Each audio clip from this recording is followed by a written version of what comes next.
Assalamualaikum warahmatullahi wabarakatuh.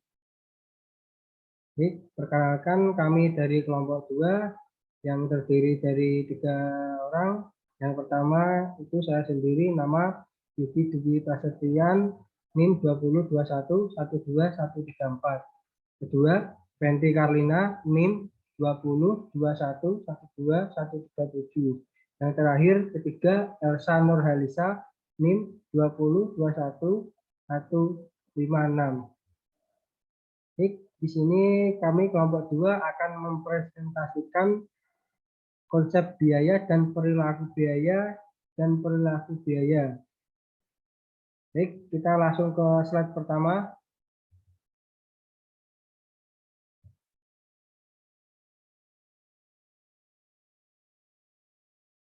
Ya, slide pertama pengertian dan klasifikasi biaya. Pengertian biaya. Cost adalah pengorbanan sumber ekonomi untuk memperoleh barang atau jasa yang diharapkan memberikan manfaat sekarang atau masa yang akan datang. Hansen and Moment 2011. Klasifikasi biaya. Biaya dapat diklasifikasikan menjadi beberapa kelompok. Di antaranya yaitu klasifikasi biaya berdasarkan ketertulusan, yaitu ada 2 macam. Yang satu, biaya langsung direct cost. Yang kedua, biaya tidak langsung indirect cost. Yang selanjutnya B, klasifikasi biaya berdasarkan perilaku. 1, biaya variabel. 2, biaya tetap. 3, biaya campuran. Yang C, klasifikasi biaya berdasarkan fungsi. Contohnya yaitu biaya produksi, biaya pemasaran, biaya administrasi, dan biaya umum. Yang terakhir D, klasifikasi biaya berdasarkan elemen biaya produksi, yaitu terdiri dari 3. Yang pertama yaitu biaya bahan baku. 2, biaya tenaga kerja langsung. Yang ketiga, biaya overhead pabrik.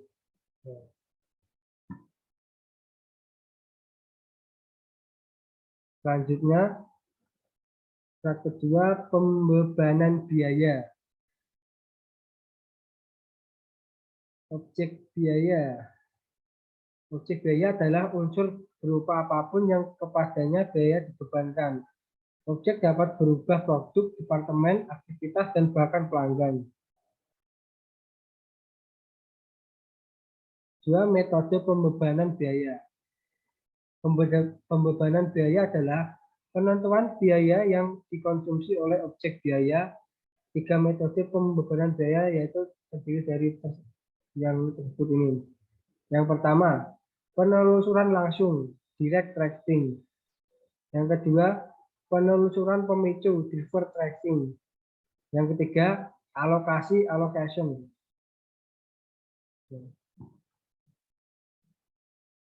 Yang ketiga, akurasi pembebanan biaya. Pembebanan biaya secara akurat ke objek biaya sangatlah penting. Akurasi bukanlah konsep yang absolut, misalnya mencari metode pembebanan biaya yang benar. Akurasi adalah suatu konsep relatif, pembebanan biaya yang masuk akal dan logis, bukan pembebanan biaya yang benar. Selanjutnya, penentuan pemicu biaya. Contoh tahapan penentuan biaya sebagai berikut: analisis aktivitas, analisis biaya, inventarisasi pemicu biaya, dan pemilihan pemicu biaya. Nah, analisis aktivitas biaya ada 3 tahapan yang dilakukan menganalisis aktivitas. Yang pertama, wawancara karyawan. Kedua, inventarisasi aktivitas. Yang ketiga, pengecekan ulang. Analisis biaya. Analisis biaya bertujuan untuk menentukan jumlah biaya yang dikonsumsi untuk setiap aktivitas.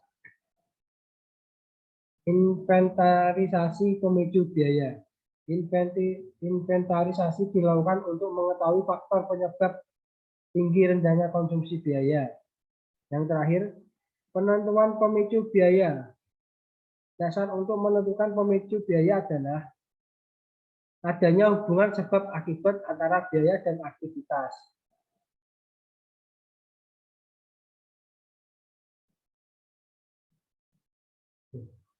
Selanjutnya, biaya barang dan jasa. Biaya barang. Pada dasarnya ada dua jenis produk perusahaan, yaitu produk berwujud dan produk tidak berwujud. Yang kedua, jasa. Produk barang dan jasa memiliki fitur yang berbeda, di antaranya ada 4. Yang pertama, pewujudan. Yang kedua, daya tahan. Yang ketiga, keterpisahan. Yang keempat, terakhir, heterogenitas. Selanjutnya, yang ketiga, biaya berbeda untuk tujuan berbeda. Pengertian biaya produk tergantung pada tujuan material yang hendak dicapai. Hal ini sesuai dengan istilah biaya berbeda untuk tujuan berbeda-beda. Contohnya, manajemen tertarik untuk menganalisis setiap laba produk.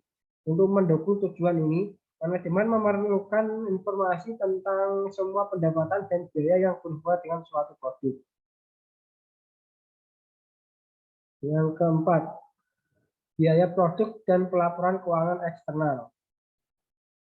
Salah satu tujuan utama sistem akuntansi manajemen adalah penentuan biaya produksi untuk pelaporan keuangan eksternal. Untuk tujuan perhitungan biaya produk, biaya harus diklasifikasikan berdasarkan fungsi, yaitu biaya produk dan biaya non-produksi. Yang terakhir, laporan laba rugi perusahaan manufaktur. Baik, presentasi selanjutnya akan dilanjutkan teman saya yang bernama Fenty Carlina. Saya akan melanjutkan presentasi dari Mas Yogi. Biaya dalam pembuatan keputusan terdiri dari 4. A. Biaya relevan dan pendapatan relevan. Biaya relevan adalah biaya masa depan yang berbeda antara satu alternatif dengan alternatif lainnya. Ada 2 kriteria biaya relevan. 1. Biaya masa depan. 2. Biaya berbeda antar alternatif. B. Biaya diferensial dan pendapatan diferensial. Biaya diferensial dapat merupakan kenaikan biaya maupun penurunan biaya. Biaya diferensial berupa kenaikan biaya disebut biaya inkremental, sedangkan biaya diferensial berupa penurunan biaya disebut biaya dekremental. C. Biaya kesempatan. Biaya kesempatan adalah manfaat yang dikorbankan saat satu alternatif keputusan dipilih dan mengabaikan alternatif lain. D. Biaya terbenam. Biaya terbenam adalah biaya yang sudah terjadi dan keputusan masa depan tidak lagi dapat mengubah biaya tersebut. Sistem akuntansi manajemen konvensional dan kontemporer. Sistem akuntansi manajemen konvensional adalah sistem akuntansi manajemen yang memfokuskan perhatian pada pengukuran output aktivitas berdasarkan volume produksi. Sedangkan sistem akuntansi manajemen kontemporer lebih menekankan pada penelusuran daripada alokasi biaya.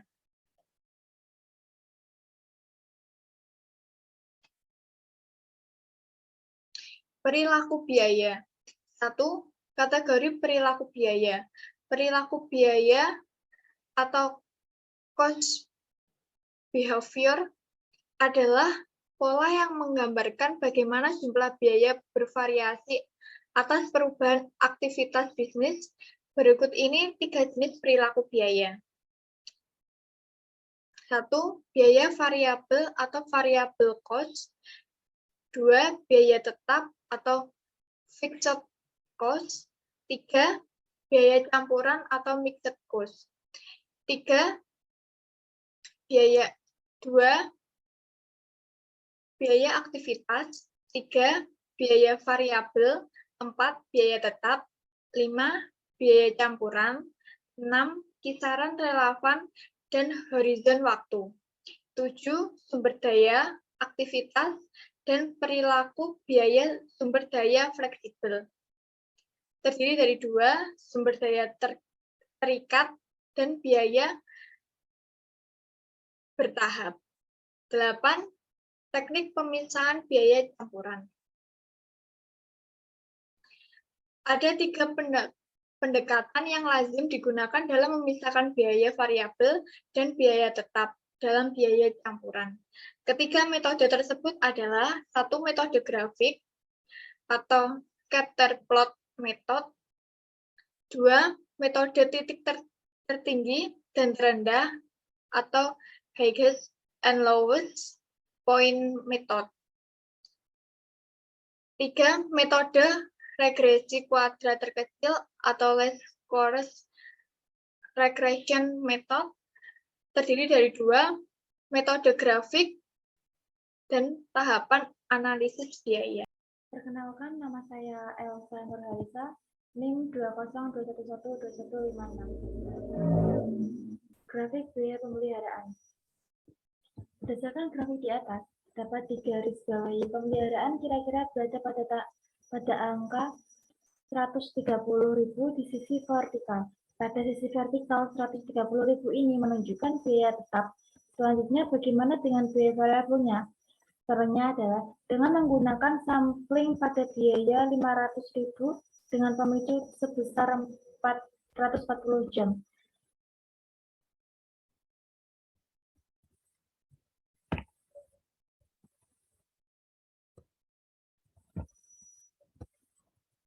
Kelebihan dan kelemahan metode grafik sebagai berikut. Kelebihan metode grafik dalam memisahkan biaya campuran sebagai berikut. 1. Visual garis persamaan estimasi.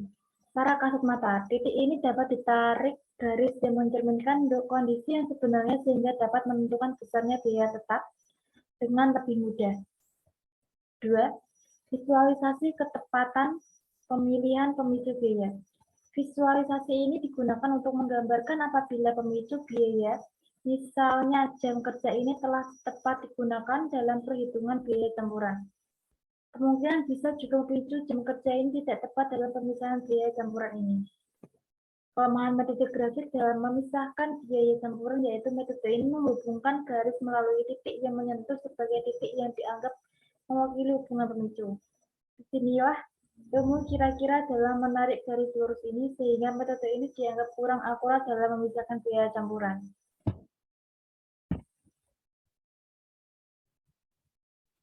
Metode titik tertinggi dan terendah. Metode titik tertinggi dan terendah adalah metode estimasi unsur variabel dan tetap biaya campuran dengan mengidentifikasi biaya yang berubah dan biaya yang tidak berubah dengan adanya perubahan aktivitas antara aktivitas tertinggi dan terendah. Berikut ini langkah-langkah memisahkan biaya campuran dengan menggunakan metode tertinggi dan terendah sebagai berikut. 1. Menyusun data aktivitas dan biaya historis yang terjadi dalam beberapa periode pengamatan. Kedua, identifikasi biaya aktivitas tertinggi, biaya tertinggi, aktivitas terendah, dan biaya terendah. Ketiga, menentukan biaya variabel dengan cara pembagian antara perubahan biaya aktivitas dengan perubahan aktivitas.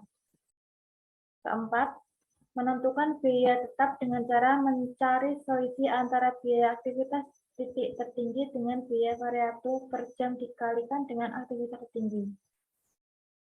Sekian presentasi dari kami. Apabila ada yang ingin bertanya, silakan. Baik, itu tadi presentasi dari kami kelompok 2. Bila teman-teman ada yang kurang paham atau tidak jelas, bisa dipertanyakan kepada kami kelompok 2. Nanti kelompok 2 kami ini akan menjawab pertanyaan-pertanyaan dari teman-teman. Itu tadi presentasi dari kami kelompok 2. Bila kami ada salah kata atau ucapan, kami mohon maaf sebesar-besarnya. Wabillahi taufiq wal hidayah. Wassalamualaikum warahmatullahi wabarakatuh.